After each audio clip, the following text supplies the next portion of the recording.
ربنا آتنا في الدنيا حسنة وفي الآخرة حسنة وقنا عذاب النار۔ آج کے اس خطبہ جمعہ کے اندر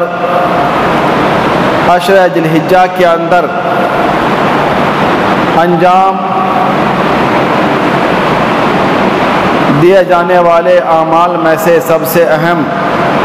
اور ایک بڑا عمل قربانی کے تعلق سے انشاءاللہ چند باتیں آپ کے گوشت گزار کروں گا۔ اللہ رب العالمین سے دعا ہے کہ ہمیں صحیح طور پہ قرآن حدیث کو بیان کرنے کی توفیق عطا فرمائے اور اس پہ عمل کرنے کی توفیق دے۔ معزز حاضرین، اللہ رب العالمین نے قربانی جو ایک بڑی عبادت ہے، اہم عبادت ہے، ہمارے لیے مشروع قرار دیا ہے۔ اور یہ عمل قربانی صرف امت محمدیہ کے لیے نہیں ہے، بلکہ جب سے اس کائنات کے اندر انسانوں کا سلسلہ شروع ہوا تب سے یہ عمل قربانی جاری اور ساری ہے۔ اور خود اللہ رب العالمین نے اپنے قرآن حکیم کے اندر ارشاد فرمایا وَلِكُلِّ أُمَّةٍ جَعَلْنَا مَنْسَكًا لِيَذْكُرُوا اسْمَ اللَّهِ عَلَى مَا رَزَقَهُم مِّن بَهِيمَةِ الْأَنْعَامِ، کہ ہم نے ہر امت کے لیے قربانی کو مقرر کیا ہے، مشروع قرار دیا ہے، تاکہ وہ لوگ اللہ کا نام لیں ان چوپایوں کے اوپر جن کو اللہ نے انہیں عطا کیا ہے۔ اس آیت سے یہ معلوم ہوا کہ قربانی کا عمل اللہ رب العالمین نے تمام امتوں کے اندر مقرر کیا تھا، لیکن امت محمدیہ کے اندر اس عمل کی ایک اپنی خصوصیت، ایک اپنی الگ پہچان اور ایک اپنا الگ مقام ہے۔ اور ہمارے رسول محمد عربی صلی اللہ علیہ وسلم نے ہمیں اس عمل کو انجام دینے کی بڑی تاکید فرمائی ہے۔ چنانچہ اللہ کے نبی جناب محمد رسول اللہ صلی اللہ علیہ وسلم کی حدیث ہے، حدیث کے راوی ہیں حضرت ابو ہریرہ رضی اللہ تعالی عنہ۔ آپ فرماتے ہیں کہ اللہ کے نبی صلی اللہ علیہ وسلم نے ارشاد فرمایا من وجد ساعۃ فلم یضحی فلا یقربن مصلانا، کہ جس کو اللہ رب العالمین نے وسعت دیا ہے، طاقت دیا ہے، فراوانی دی ہے، مال عطا کیا ہے، اس کے باوجود اگر وہ شخص قربانی نہیں دیتا ہے، قربانی سے گریز کرتا ہے اور اس عمل کو انجام دینے سے بھاگتا ہے، تو اللہ کے نبی نے فرمایا فلا یقربن مصلانا، کہ وہ شخص ہمارے عیدگاہ میں نہ آئے، ہمارے عیدگاہ کے قریب نہ ہو۔ اس حدیث سے معلوم ہوا کہ قربانی نہ دینا یا اللہ کے نبی جناب محمد رسول اللہ صلی اللہ علیہ وسلم کے نزدیک کتنا ناگوار عمل تھا، کہ جن کو اللہ نے وسعت دیا، طاقت دیا، مال و دولت دی ہے، صاحب استطاعت ہیں، اس کے باوجود وہ اس عبادت سے منہ چراتا ہے، اس عبادت کو انجام نہیں دیتا ہے، تو اللہ کے نبی جناب محمد رسول اللہ صلی اللہ علیہ وسلم نے ایسے آدمی کے لیے وعید فرمائی ہے، تنبیہ کیا ہے اور اعلان کیا ہے فلا یقربن مصلانا، کہ وہ شخص ہمارے عیدگاہ میں نہ آئے، ہمارے ساتھ نماز نہ پڑھے، ہماری عید کی نماز میں حاضر نہ ہو۔ اتنی دھمکی آمیز یہ حدیث ہے، یہ وعید ہے۔ یہ حدیث، اس حدیث کو امام ابن ماجہ رحمہ اللہ نے اپنی سنن کے اندر، سنن ابن ماجہ کے اندر روایت کیا ہے، اور امام حاکم نے بھی اس حدیث کو اپنے مستدرک کے اندر روایت کیا ہے، اور اس حدیث کے بارے میں علامہ البانی رحمہ اللہ نے صحت کا حکم لگایا ہے۔ تو میرے بھائی، اس حدیث سے معلوم ہوا کہ عمل قربانی یہ کتنا اہم عبادت ہے اور اللہ رب العالمین کے نزدیک کتنا اس کا بڑا مقام مرتبہ ہے۔ یہی نہیں بلکہ اللہ رب العالمین نے ایک دوسری آیت کے اندر ارشاد فرمایا، اِنَّا أَعْطَيْنَاكَ الْكَوْثَرَ، اے نبی ہم نے آپ کو کوثر عطا کیا، حوض کوثر سے نوازا ہے، فَصَلِّ، بس آپ نماز پڑھیں، فَصَلِّ لِرَبِّكَ، آپ اپنے رب کے لیے نماز پڑھیں شکرانے کے طور پہ، وَانْحَرْ، اور قربانی کریں۔ اس آیت کے اندر بھی اللہ رب العالمین نے اپنے نبی کو قربانی کرنے کا حکم دیا ہے۔ ان تمام آیتوں سے اور احادیث سے یہ بات معلوم ہوئی کہ قربانی کرنا ایک مشروع عمل ہے اور یہ اللہ اس کے رسول کے نزدیک بہت اہم عبادت ہے، اور جو شخص اس عبادت سے منہ چراتا ہے، پیچھے بھاگتا ہے اور وسعت رہنے کے باوجود اس کو انجام نہیں دیتا ہے، اس کے لیے اللہ کے نبی نے وعید فرمائی کہ وہ شخص ہماری عیدگاہ میں نہ آئے، ہمارے ساتھ نماز نہ پڑھے۔ تو میرے بھائی، یہ قربانی کے تعلق سے شریعت میں اتنی بڑی تاکید آئی ہے، اتنا تاکید حکم آیا ہے۔ اب رہی بات کہ قربانی کرنا یہ حکم کیا ہے، اس کا کیا حکم ہے، واجب ہے، فرض ہے، سنت مؤکدہ ہے، کیا ہے؟ اس سلسلے میں جمہور علماء کی رائے یہی ہے احادیث کی روشنی میں کہ قربانی کرنا یہ سنت مؤکدہ ہے۔ سنت مؤکدہ ہے اس لیے کہ اللہ کے نبی جناب محمد رسول اللہ صلی اللہ علیہ وسلم کے بارے میں یہ حدیث موجود ہے کہ آپ نے جب قربانی کیا تو آپ نے کہا یہ قربانی میرے طرف سے ہے اور میرے ان امتی کی طرف سے جنہوں نے قربانی نہیں کی ہے۔ تو اگر یہ قربانی کرنا واجب اور ضروری ہوتا تو تمام امت اس عمل کو انجام دیتی۔ اور یہی نہیں بلکہ بعض صحابہ سے اس سلسلے میں یہ مروی ہے کہ وہ بعض سال قربانی کرنا چھوڑ دیتے تھے یہ بیان کرنے کے لیے تاکہ لوگ اس کو واجب اور ضروری نہ سمجھ لیں، فرض نہ سمجھ لیں۔ تو خلاصہ کلام یہ ہے کہ جمہور علماء کے نزدیک یہ قربانی کرنا یہ سنت مؤکدہ ہے، اور دوسرے علماء نے اس کو واجب کہا ہے کہ جو صاحب استطاعت ہے، جن کے پاس وسعت ہے، فراوانی ہے، ان کے لیے یہ واجب ہے، اور جن کے پاس وسعت نہیں ان کے لیے واجب نہیں ہے۔ ایک تیسری چیز، یہ قربانی کی حکمت کیا ہے، حکمت کے تعلق سے اور یہ قربانی کیوں مشروع ہوئی، اس سلسلے میں علماء نے کئی باتیں بیان فرمائی ہیں۔ چنانچہ علماء نے بیان کیا کہ قربانی کی حکمتوں میں سے ایک اہم حکمت کیا ہے، تقرب الہی، اللہ کا قربت حاصل کرنا، اللہ کی رضا حاصل کرنا، اللہ کی خوشنودی حاصل کرنا، اللہ کو خوش کرنا۔ یہ قربانی کر کے مقصد کیا ہے، ہم اپنے اللہ کو راضی کر لیں، اپنے اللہ کو خوش کر لیں، اپنے رب کو اپنے عمل سے کیا ہے راضی کر لیں، اور یہ بتلائے کہ اللہ یہ قربانی کے عمل جو تو نے ہمارے لیے مشروع قرار دیا ہے، اللہ ہم اپنے استطاعت کے مطابق تیرے دین کے لیے، تیری رضا کے لیے، تیری خوشنودی کے لیے مال کے ساتھ ساتھ اگر جان کی قربانی بھی ہمیں دینی پڑے گی، اللہ ہم اس سے گریز نہیں کریں گے، اس سے پیچھے نہیں ہٹیں گے۔ اور یہ قربانی تقرب الہی کا بہت بڑا ذریعہ ہے، جیسا کہ اللہ رب العالمین نے خود ارشاد فرمایا، قل ان صلاتی ونسکی ومحیای ومماتی للہ رب العالمین، کہ اے نبی آپ اعلان کر دیں، لوگوں میں اعلان کر دیں، یہ میری قربانی، میری نماز، میری قربانی، میرا جینا، میرا مرنا صرف اللہ رب العالمین کے لیے ہے۔ یعنی ان عبادات کو انجام دینے کا مقصد ریاکاری نہیں ہے، ریا نمود نہیں ہے، شہرت حاصل کرنا نہیں ہے، دکھلاوا مقصود نہیں ہے، بلکہ مقصد کیا ہے، اللہ راضی ہو جائے، رب راضی ہو جائے، رب خوش ہو جائے، رب کے نزدیک یہ عمل قابل قبول ہو جائے۔ تو اللہ رب العالمین نے اپنے نبی کی زبان سے اعلان کروایا کہ اے نبی آپ اعلان کر دیں، ان صلاتی و نسکی و محیای و مماتی للہ رب العالمین، کہ میری نماز، میری قربانی، میرا جینا، میرا مرنا، تمام اعمال، تمام عبادتیں یہ صرف اور صرف اللہ رب العالمین کی رضا کے لیے، خوشنودی کے لیے۔ تو یہ قربانی بھی اللہ کے تقرب کے حصول کا بہت بڑا ذریعہ ہے، بہت بڑا سبب ہے اللہ کو راضی کرنے کا، اور یہ سال میں ایک مرتبہ آتا ہے، اس لیے ہر مسلمان کو چاہیے کہ اس عمل قربانی کو انجام دے اور بلا کسی عذر شرعی کے اس سے گریز نہ کرے۔ اور پھر اللہ رب العالمین نے فرمایا لا شریک لہ، کہ جس اللہ کا کوئی شریک نہیں ہے، کوئی ہمسر نہیں ہے، وَبِذَلِكَ أُمِرْتُ، اور مجھے اسی بات کا حکم دیا گیا، اسی بات کا اعلان کرنے کا حکم دیا گیا ہے، وَأَنَا أَوَّلُ الْمُسْلِمِينَ، اور میں سب سے پہلے مسلمانوں میں سے ہوں۔ تو میرے بھائی اللہ رب العالمین نے اس آیت کے اندر قربانی کو اپنی تقرب کا ذریعہ بتلایا ہے، اپنی رضا کے حصول کا ذریعہ بتلایا ہے۔ تو قربانی کی حکمت میں سے سب سے بڑی حکمت، سب سے بڑا سبب یہی کہ اللہ کی رضا حاصل کیا جائے، اللہ کا تقرب حاصل کیا جائے۔ اور دوسرا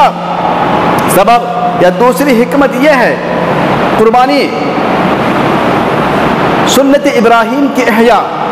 ابراہیم علیہ السلام جو انبیاء کے اندر رسول اللہ صلی اللہ علیہ وسلم کے بعد جن کا مرتبہ سب سے بڑا ہے، جن کو اللہ نے اپنا خلیل بنایا اور خلیل کا لقب سے نوازا، ابراہیم جن کے بارے میں خود اللہ رب العالمین نے قرآن کے اندر ارشاد فرمایا کہ جب رب نے اس کو آزمایا چند باتوں میں، چند امتحانوں میں، تو وہ تمام امتحانوں میں کھڑے اترے، تمام امتحانوں میں انہوں نے پاس کیا، تو اللہ رب العالمین نے اعلان کیا انی جاعلک للناس اماما، کہ ابراہیم ہم نے آپ کو پوری کائنات کے لیے، پوری انسانیت کے لیے ہم نے آپ کو امام بنا دیا ہے، امامت کے لیے چن لیا ہے۔ تو ابراہیم علیہ السلام کو جن آزمائشوں سے دوچار ہونا پڑا تھا، جن پریشانیوں سے ان کو گزرنا پڑا تھا، ان میں سب سے بڑی آزمائش، سب سے بڑی قربانی اور سب سے بڑا امتحان اللہ رب العالمین کی طرف سے ان کے لخت جگر حضرت اسماعیل علیہ السلام کو قربان کرنا تھا،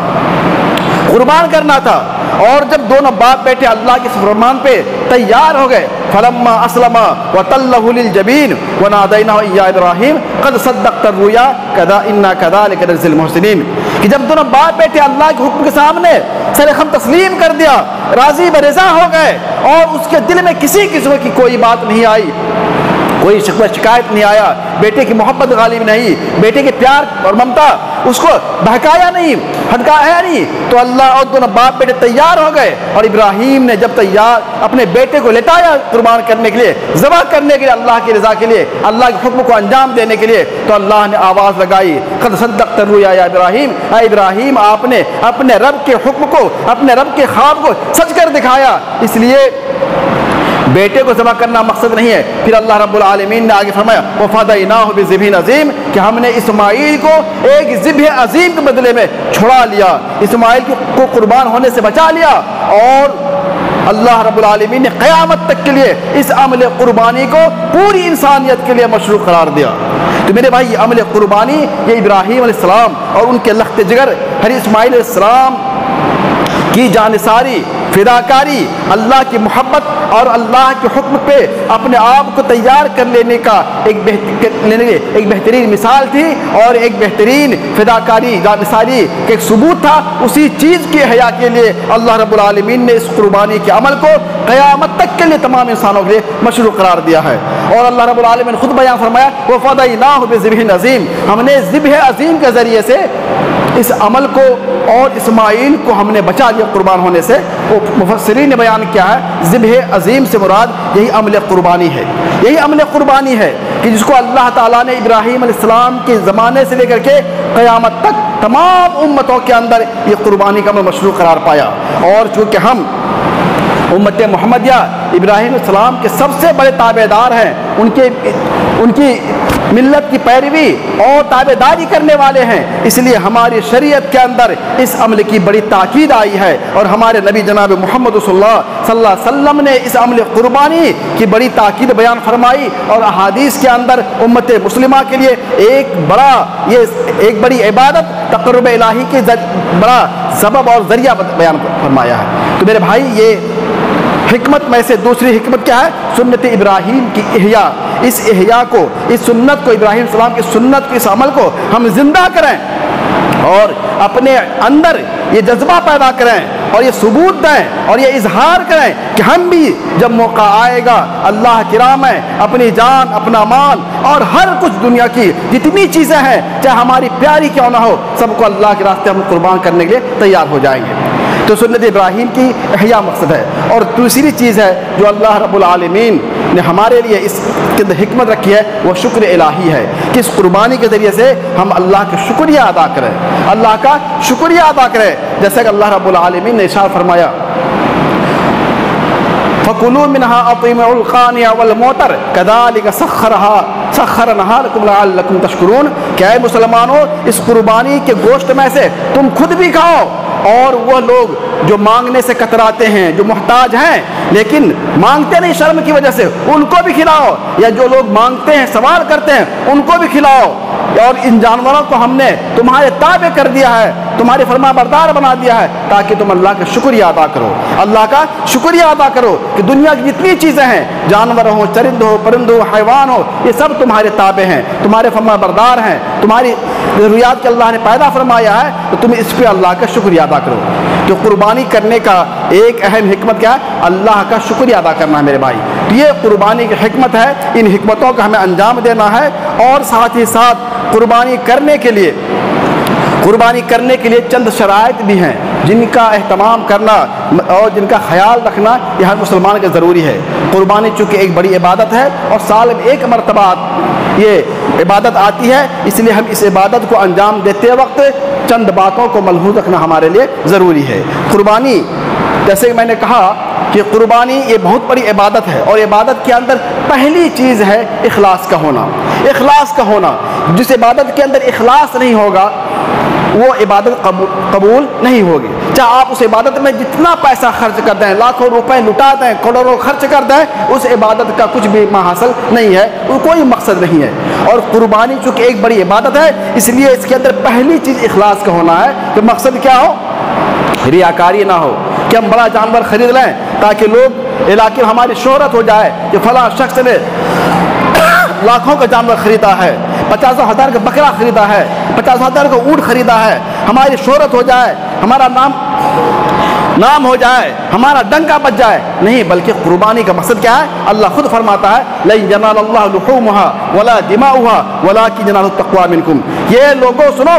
تمہاری قربانی کی جانور کا نہ گوشت نہ خون اللہ کو پہنچتا ہے، بلکہ تمہارے دل کا جو ارادہ ہے، جو تقویٰ ہے، تم جس ارادے کے ساتھ یہ جانور قربان کر رہے ہو وہ ارادہ اللہ کو پہنچتا ہے۔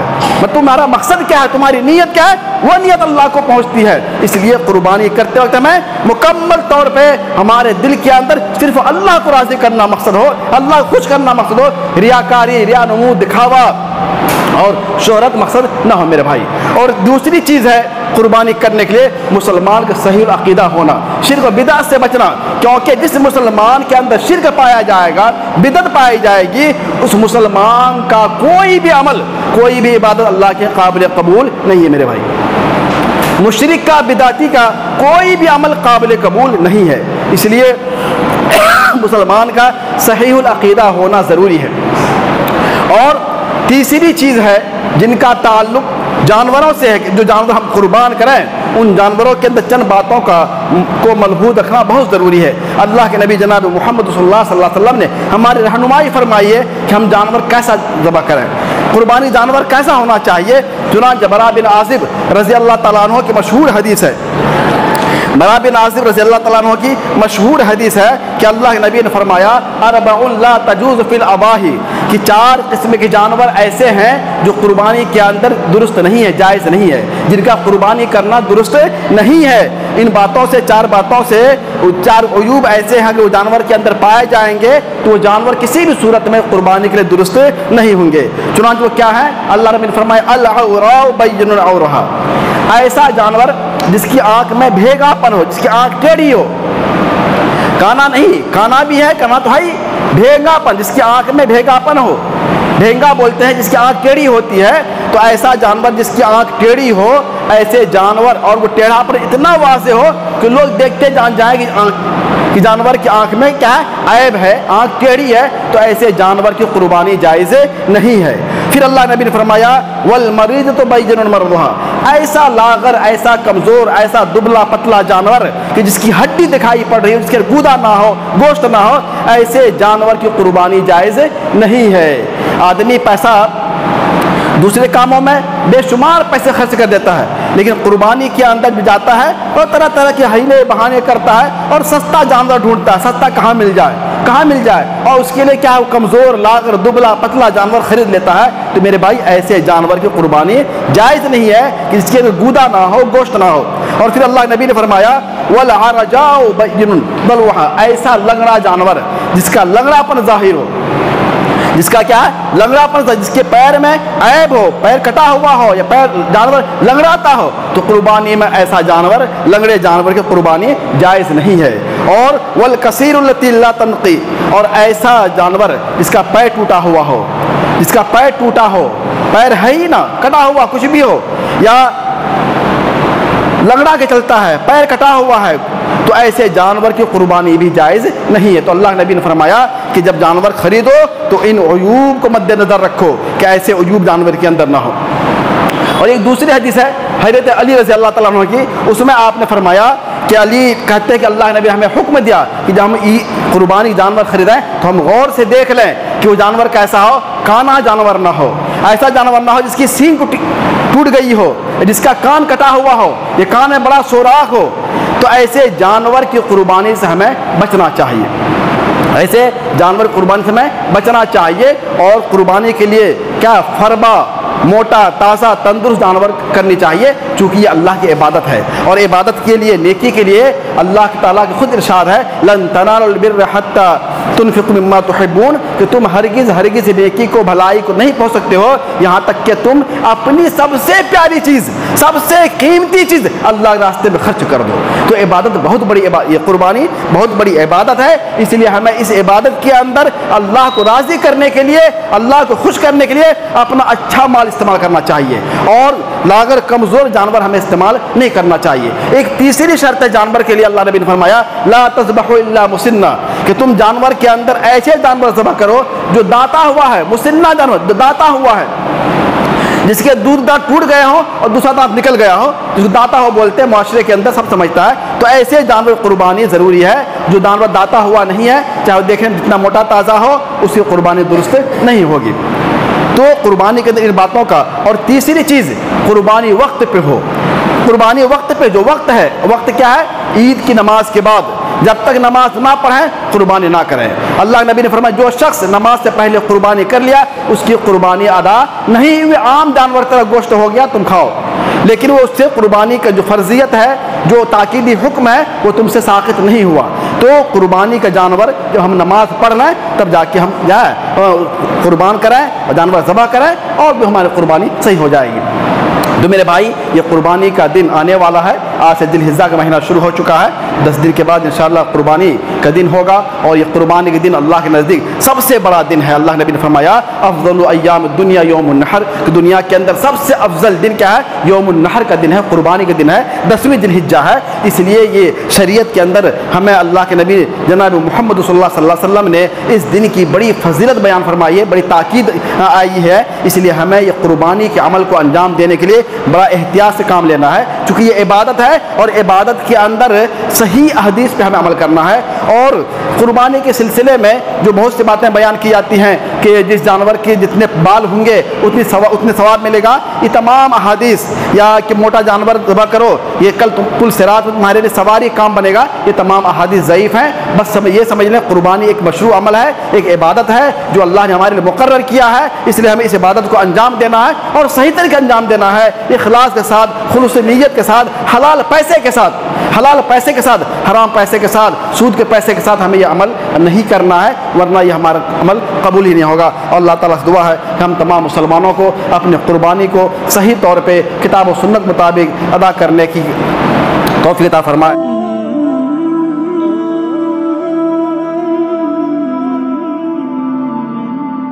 Oh